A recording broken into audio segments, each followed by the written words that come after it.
Assalamualaikum warahmatullahi wabarakatuh. Kembali lagi di acara Sarasehan Jogja Istimewa Televisi. Bersama saya, Lina, selaku pembawa acara pada sesi kali ini. Pada sesi kali ini kita akan membahas mengenai kesejahteraan sosial dan kemiskinan. Tentu saja saya di sini tidak sendirian. Saya ditemani oleh Ibu Endang Patmin Tarsih, SHMSI, selaku Kepala Dinas Sosial Daerah Istimewa Yogyakarta. Beliau sudah ada di samping saya. Saya izinkan untuk berbincang sebentar ya. Ya. Ibu, selamat datang. Ya, selamat pagi Mbak Lina. Assalamualaikum pemirsa semuanya. Ya, waalaikumsalam Ibu. Apa kabar Ibu? Alhamdulillah. Sehat. Alhamdulillah sehat selalu ya Ibu ya. Ibu, kali ini kita akan membahas mengenai kesejahteraan sosial dan kemiskinan di daerah ini ya Bu ya. Mungkin langsung saja ke pembahasan yang pertama mengenai indikator utama yang digunakan Dinas Sosial Daerah Istimewa Yogyakarta ini untuk mengukur tingkat kesejahteraan sosial di daerah ini. Itu menggunakan indikator apa ya Bu? Ya, jadi untuk kita dalam penanganan masalah kesejahteraan sosial, kita itu kan Dinas Sosial Daerah Istimewa Yogyakarta ini dalam pelayanan masalah kesejahteraan sosial, urusan sosial, kita melakukan dengan program-program perlindungan dan jaminan sosial, rehabilitasi sosial, dan pemberdayaan sosial. Maka ketika kita penanganan masalah kesejahteraan sosial, kita tuh punya 24 jenis masalah kesejahteraan sosial ya. Dari anak balita terlantar sampai lansia terlantar gitu ya. Jadi ada disabilitas, ada anak yang berhadapan dengan hukum, ada gelandangan pengemis, kemudian wanita rawan sosial ekonomi. Nah, dengan kita melakukan rehabilitasi sosial, melakukan jaminan dan perlindungan sosial dan pemberdayaan sosial, ini tentunya indikatornya adalah tentang pengeluaran ya.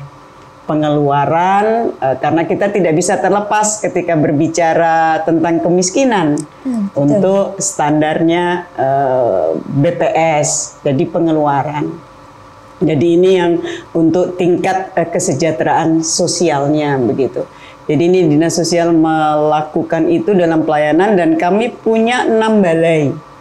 Jadi kami punya 6 balai yang melayani anak yang berhadapan dengan hukum, balai lansia, balai penyandang disabilitas, kemudian balai wanita rawan sosial ekonomi, kemudian balai Tresnawerda lansia. Jadi dan juga balai pengasuhan anak gitu. Jadi ini yang kita lakukan dan kami juga punya assessment center atau camp assessment yang kita juga ada melayanin kebutuhan dasar untuk SLB ya, bekerja sama dengan Dinas Pendidikan.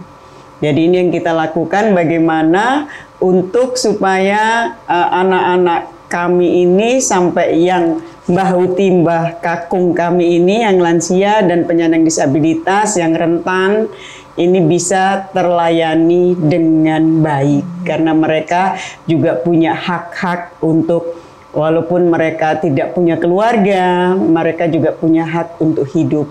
Jadi bagaimana mereka ini juga aset dan mereka harus bisa untuk hidup mandiri ke depannya. Ini yang Dinas Sosial lakukan. Oke, berarti tadi sempat disinggung indikator utama itu kemiskinan ya Ibu? Ya. Untuk tingkat kemiskinan pada saat ini Ibu, tahun 2024 sampai 2025 kondisinya bagaimana ya Bu? Ya, kalau kita berbicara data BPS rilis gitu, kemiskinan kita itu trennya menurun. Trennya menurun. Kita kemarin per Maret 2024 sampai di September 2024 yang dirilis di Januari itu kita turun, kita dari 10,83 itu sekarang kita di posisi 10,40. Jadi ada sekitar 430-an ribu ya orang yang miskin begitu. Nah, ini kan yang tentunya trennya itu kita turun, tapi rilis BPS kita ini masih yang termiskin se-Jawa gitu ya. Iya, kita paling tinggi gitu loh. Nah, maka ini kan yang harus kita semangat sama-sama untuk bagaimana bersama, karena menangani kemiskinan itu tidak hanya dinas sosial sendiri, tapi bersama ya. Masyarakatnya juga ya Ibu. Ya, masyarakatnya juga harus diedukasi, kemudian juga kita ini pemerintah lintas OPD juga harus bersama, dan ini yang kita lakukan di Daerah Istimewa Yogyakarta ini ya. Jadi angka boleh berbicara, tapi program-program kita juga tentunya sudah sangat masif untuk bagaimana kita bersama-sama dalam penanganan kemiskinan. Kemudian yang dinas sosial lakukan lagi ini yang dengan permasalahan sosial lainnya. Yang tadi saya bilang ada 24 jenis nih. Yang dari anak berhadapan dengan hukum, anak terlantar, anak dengan disabilitas, gelandangan pengemis, lanjut usia. Ini kan semua yang kita juga lakukan dan semuanya miskin, gitu ya, dan semuanya miskin. Maka kami punya 6 balai untuk pelayanan itu. Kita punya camp assessment untuk bagaimana mengassessment permasalahan mereka ketika mereka harus kita rehabilitasi sosial. Begitu ya Ibu ya. Ya. Lalu kenapa ya Bu? Kemiskinan ini selalu mengarah pada faktor kekurangannya pendidikan ya Bu. Itu kenapa Bu? Ya, jadi kemiskinan itu kan seperti lingkaran apa ya? Kenapa dia miskin? Karena dia tidak sekolah, ya kan? Kenapa dia tidak sekolah? Karena nggak punya uang. Kenapa dia nggak punya uang? Karena nggak kerja. Melingkar gitu. Kenapa nggak kerja? Karena miskin, kan gitu. Nah, ini kan yang harus kita putus nih, rantai kemiskinan itu. Maka orang harus punya semangat. Orang harus kita motivasi gitu. Bagaimana kalau bisa mau kerja kalau nggak punya keinginan untuk mau bekerja. Nah ini kan yang kita, makanya saya bilang untuk nanganin kemiskinan itu bersama-sama, dikeroyok gitu kan, dikeroyok bareng. Jadi ini di sosial dari dia tentang yang paling dia fakir miskin. Bagaimana orang fakir miskin itu ya? Yang dia tidak punya semangat apa-apa, dia nggak punya pendidikan, dia kalau skill setiap orang mungkin ada ya, setiap orang pasti ada lah skill itu. Nah itu yang kita gali. Tapi bagaimana perubahan perilaku supaya dia ada greget mau, oh iya ya saya sehat, saya harus bisa ngapain-ngapain. Nah ini yang dinas sosial dampingi. Kemudian bagaimana merehabilitasi sosial untuk perubahan perilakunya gitu. Nah maka dari situ ini yang kita ada program-program kami yang kayak KUBE, kelompok usaha bersama, kemudian ada DBCHT ya untuk para buruh-buruh di perusahaan, kemudian juga tentang bagaimana kelompok usaha bersama ini juga yang berbasis budaya gitu, karena kita kan juga ingin menggali usaha-usaha yang kita itu sebetulnya kayak DIY itu banyak lah hal-hal yang bisa kita kembangkan gitu ya, seperti yang kami tumbuhkan itu di KUBE Lestari Budaya di Gunung Kidul dengan mereka membuat alat-alat rumah tangga yang kembali lagi ke zaman dulu gitu. Kayak parut, siwur gitu ya, untuk alat-alat masak itu sekarang kan sudah masuk malah di supermarket gitu. Alat-alat untuk masak itu dari kayu semuanya, tapi kualitas baik, kan begitu. Ini yang kita kembangkan begitu, yang kita kembangkan juga lebih lebih sehat begitu. Jadi ini yang kita juga kembangkan terus masyarakat miskin ini supaya mau bergerak, mau berusaha. Gitu. Berarti memang tidak hanya dari pemerintahnya saja, tapi harus ada aksi dari masyarakatnya juga ya Bu ya. Masyarakat harus semangat gitu ya Bu. Betul, masyarakatnya sendiri dan juga lingkungannya ya harus saling mendorong gitu ya. Support aja ya Bu. Support gitu. Makanya sekarang apalagi ya Bapak Gubernur dengan reformasi kelurahannya ya kan. Reformasi kelurahan ini kan bagaimana kelurahan-kelurahan ini mengetahui masalahnya. Jadi Pak Lurah itu kan harus tahu nih masalahnya. Berapa sih orang warganya yang miskin, kan harus tahu data gitu. Betul. Jangan sampai tidak tahu data kemiskinan di wilayahnya sampai nggak tahu, apalagi orang-orangnya. Nah, maka kami punya sistem Manunggal Raharja itu sebagai rumah data untuk bagaimana data itu bisa terintegrasi. Kemudian bagaimana juga kita bisa menyepadankan data. Nek dulu saya sering diprotes ya masyarakat bahwa saya belum pernah nerima bansos misalkan, ya kan? Saya belum pernah nih dapat bantuan sosial, padahal saya miskin. Loh, kita tinggal minta aja, coba mana KTP-nya? Karena kami sistem ini berbasis NIK, gitu ya.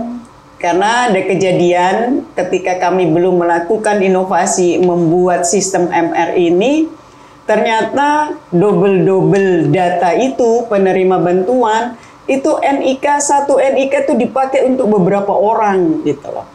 Nah, ketika kita sudah perbaiki data, kemudian juga kita bekerja sama Dinas Sosial dengan Dukcapil Kabupaten Kota, bagaimana untuk perbaikan adminduknya gitu loh.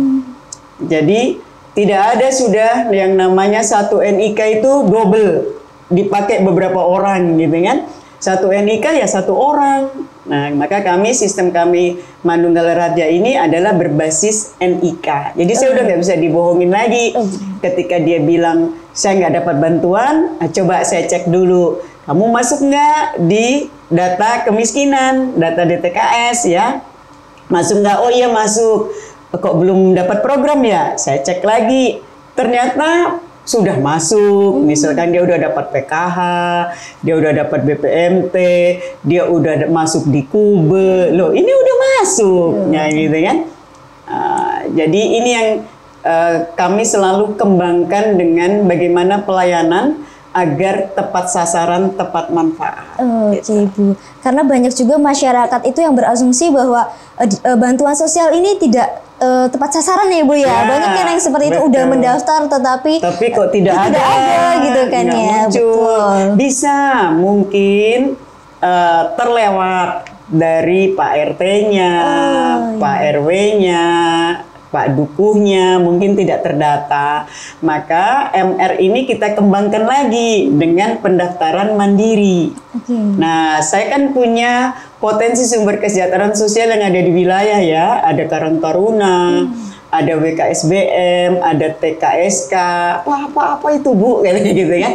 TKSK itu Tenaga Kesejahteraan Sosial Kecamatan. WKSBM Wahana Kesejahteraan Sosial Berbasis Masyarakat. Kemudian ada Karang Taruna, ada PSM, Petugas Sosial Masyarakat. Ini yang membantu kami di lapangan.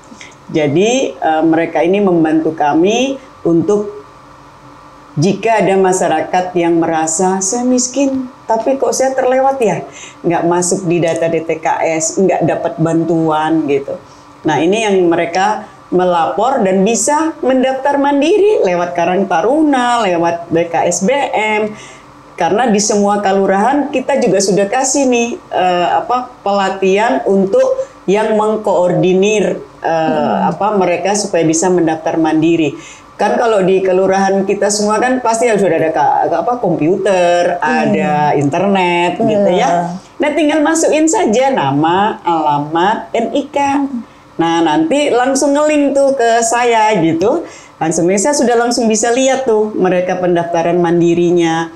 Nah nanti saya bersama Dinas Sosial Kabupaten Kota, saya minta tolong nih, halo Pak Kadis, Bu Kadis, tolong dong ini diverval kembali. Bener nggak dia miskin? Gitu kan? Nah, itu di verbal. Kan verbal itu lewat dari bawah juga, dari ada muskel, ada musdes, bahkan ada musdus, musyawarah dusun. Nah, ini kan baru nanti ke kecamatan, ke kabupaten. Nah, ini dimusyawarakan, kalau benar ya masukkan. Kalau yang sudah tidak benar ya dikeluarkan gitu.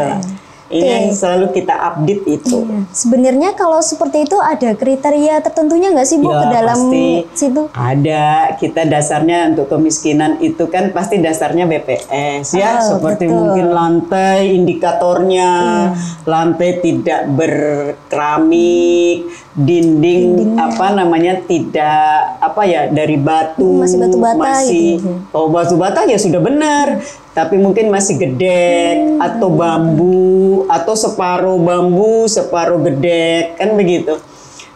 Kriterianya seperti itu. Terus kemudian bagaimana juga sanitasinya, bagaimana penerangan, bagaimana sekali lagi apa pendidikan. Nah, itu semua indikatornya itu. Oke, itu kriteria-kriterianya Bu ya, yang karena masuk kan ke dalam ada bantuan desil sosial. 1 sampai desil 10 tuh ya, yang sangat miskin, kemudian rentan miskin, kemudian hampir miskin, baru dia ke tidak miskin. Ya, oke Ibu. Nah, di setiap perjalanan ini kan pasti ada tantangannya ya Ibu ya. Untuk Dinas Sosial Daerah Istimewa Yogyakarta ini ada tantangan terbesarnya nggak sih Bu dalam menjalankan program-program kesejahteraan sosial ini? Tantangannya sangat banyak gitu ya. Pertama kalau kita berbicara soal TUSI, tapi TUSI ini kan menjadi pedoman kami, tapi ini menjadi bukan kaku terus kami tidak bisa melaksanakan kalau itu bukan ranah kami, kan tidak. Tapi yang menjadi tantangannya adalah ya kami TUSI kami ini kan hanya di dalam balai atau panti gitu ya. Padahal permasalahan itu kan luar biasa tuh di luar.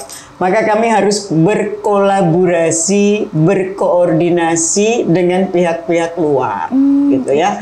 Kayak kami misalkan dalam pelayanan yang di dalam panti atau di dalam balai, nah ini kami kan juga dibantu oleh LKS-LKS yang didirikan oleh masyarakat. LKS ini adalah Lembaga Kesejahteraan Sosial. Nah, Lembaga Kesejahteraan Sosial ini di DIY itu yang terdaftar, dia harus terdaftar dan dia harus berizin. Makanya ini yang kami ketat gitu ya, supaya tidak ada permasalahan sosial timbul di kemudian hari. Jadi dia terdaftar di Dinas Sosial dan dia dikeluarkan izin dari Dinas Perizinan kita yang satu pintu gitu ya. Untuk lembaga dia bisa jalan untuk pelayanan masalah kesehatan sosial. Itu kita ada 328 LKS yang ada di DIY yang terdaftar. Maka kami itu terus-terusan untuk mengupdate dan mengingatkan begitu ya untuk LKS-LKS yang ada masih kejadian dia sudah operasional tapi dia belum terdaftar dan belum berizin. Nah, ini yang kita dorong, kita dampingi karena niatnya baik. Karena LKS-LKS ini kenapa harus kita dampingi, harus kita evaluasi, karena jangan sampai LKS-LKS ini hanya bertopeng dengan urusan sosial, tapi yang dilakukan menyimpang semuanya ya. Karena masih banyak lah memang kasus-kasus ya, dia LKS tapi ternyata ada proses jual beli bayi misalkan. Yang begini-begini kan sudah ilegal ya kan, maka kalau seperti ini kita pasti tutup begitu LKS-nya.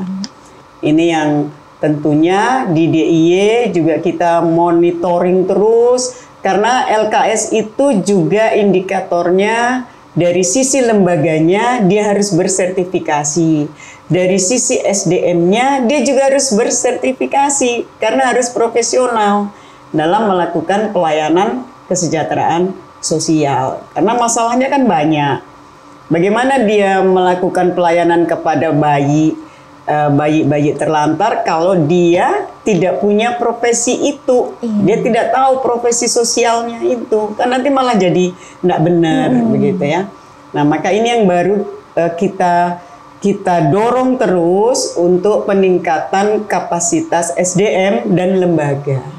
Gitu kita. Oke, mungkin untuk yang terakhir Ibu, untuk closing statementnya Bu, apakah ada harapan dari Dinas Sosial Daerah Istimewa Yogyakarta untuk masyarakat ikut berperan aktif dalam program-program yang diadakan dari Dinas Sosial ini?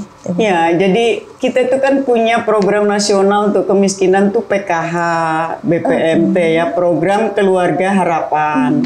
Itu kan ada 4 komponen itu di dalam ya. Jadi ada komponennya ibu hamil, kemudian usia anak 0 sampai 6 tahun, PAUD, kemudian pendidikan dari SD, SMP, SMA ditanggung semua, kemudian ada disabilitas dan ada lansia. Nah, harapannya kolaborasi penanganan pelayanan kepada masyarakat melalui program PKH ini kan bisa bareng semua untuk menuntaskan kemiskinan ini gitu ya. Nah, maka PKH ini juga ada pendamping PKH. Nah, maka ini yang baru kita di Januari 2025 ini bersama Menteri Sosial, karena Pak Menteri ingin ini harus dievaluasi. Apakah mereka sudah ada pergerakan perubahan, entah itu perubahan perilaku, entah itu perubahan dari sisi pendidikan, dari sisi pendapatan, pengeluaran, dan lain sebagainya. Nah, ini kita sudah mapping begitu. Ternyata keberhasilan PKH ini luar biasa. Jadi kita kalau di DIY ini kan ada 896.554 ya orang yang masuk menjadi penerima program PKH. Nah, maka ini yang kita sudah petakan, ternyata banyak, ada 7.100 orang ini yang sudah bisa mandiri, karena lalu anaknya mungkin dari ibu hamil kan, terus anaknya juga sekolah, kemudian bisa tamat SMA, bisa bekerja atau dia bisa malah kuliah, bisa nompang kebutuhan keluarga, kan pasti tingkat kesejahteraannya sudah meningkat. Nah, ini ternyata sudah banyak nih yang sejahtera. Nah, maka ini tentunya saya memohon kepada masyarakat gitu ya. Artinya jangan saya yang datang untuk memaksa bahwa oh saya sudah graduasi, saya sudah tidak pas lagi nih nerima bantuan begitu ya. Nah, harapan saya harusnya seperti itu begitu. Ini saya harusnya sudah tidak nerima, harusnya yang nerima sudah yang lainnya yang belum pernah dapat program itu. Ini kalau ini sekarang saya kan baru model harus saya paksa. Harus saya paksa, wah jenengan sudah tidak miskin lagi, jenengan sudah mampu, maka harus saya graduasikan begitu ya. Tapi ke depan saya meminta bahwa kesadaran masyarakat gitu ya. Kita ini orang Jawa loh, orang Jogja loh. Mbok isin malu nek nggak miskin, ngaku miskin. Apalagi nek mau dikeluarkan dari data kemiskinan terus marah-marah gitu ya. Harusnya kan dengan kesadaran sendiri bahwa ya saya sudah mampu, saya sudah tidak miskin, saya malu nek nerima, ini saya serahkan ke yang lain. Nah, ini yang saya mengajak masyarakat untuk mari bareng kita orang Jawa, kita orang daerah istimewa Yogyakarta, orang Jogja yang penuh dengan rasa yang sangat mendalam ya kita itu. Jadi mbok malu kalau nggak miskin, tapi ngakunya miskin gitu ya. Tapi bagaimana, mari saya mengajak juga menumbuhkan nilai-nilai sosial yang sekarang itu semakin bergeser ya. Budaya malunya sudah mulai bergeser, nggak malu kalau nerima bantuan padahal udah nggak pas gitu ya. Terus kemudian juga dengan unggah-ungguh, dengan budaya kita yang selalu peduli, kepedulian, ingin membantu orang. Nah, ini yang harus kita tumbuhkan lagi gitu. Biar Jogja istimewa gitu loh, Jogja sejahtera dan Jogja bahagia, karena kita di daerah istimewa Yogyakarta ini kan memang rasa nyaman, rasa tentrem gitu ya. Bahkan banyak kan orang yang mau tinggal di Jogja dan masa tuanya di Jogja. Betul, gitu ya. Iya. Sehingga kita UHH kita juga tertinggi kan ya. Betul. Dengan aging populationnya, untuk bagaimana nih juga dinas sosial juga melayani itu untuk lansianya. Kita punya program jaminan sosial lanjut usia. Oh, JSLU ya Bu? JSLU. Nah, JSLU ini kan juga bagaimana perhatian ngerso dalem Bapak Gubernur untuk bagaimana lansia-lansia terlantar yang belum mendapatkan program, dan mereka juga dari sisi pendidikan tidak punya, dari sisi pendapatan apalagi, mereka memang tidak bisa apa-apa. Nah ini atas kebijaksanaan Bapak Gubernur, perhatian beliau untuk bagaimana lansia yang seperti itu kita tangani. Nah kita sudah ada 8.000 lanjut usia yang ditanganin kami lewat dinas sosial selamanya. Untuk bagaimana mereka bisa memenuhi kebutuhan dasar mereka, supaya mereka sehat, supaya mereka bahagia gitu. Jadi semua kan di lansia itu juga harus kita hormati begitu, apapun kondisi mereka. Oke Ibu, semoga harapan-harapan yang tadi telah disampaikan segera tercapai dan kedepannya berjalan dengan baik ya Ibu ya.